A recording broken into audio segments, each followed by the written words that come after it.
Mga papaps, try nyo tignan to. Kanina kasi may ikot-ikot na paro-paro dito sa kalokohang hardin ko. So nagdapo-dapo siya dito. So mapapansin nyo, ito. Papansin nyo yan. Tsaka ito. Ayan. So yan yung mga iniwan yung, ewan ko kung itlog ba yan. Kalamansi yan eh.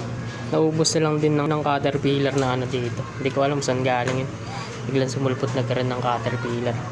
Kaya naubos yung dahon niya. Tapos yun, may dumapo-dapong paro dito kanina. So ito yung nauna niyang nilagay. Hindi ko napansin niya kanina. Ito yung napansin ko eh. Kasi ito tinignan ko talaga kung paano niya iniwan. Hintayin natin kung anong magiging paglaki niya. This is day 1. Day 1 ng iniwan ng paru-paro. So follow nyo para malaman nyo yung mga susunod na nangyayari dito. So kalokohang hardin lang yan.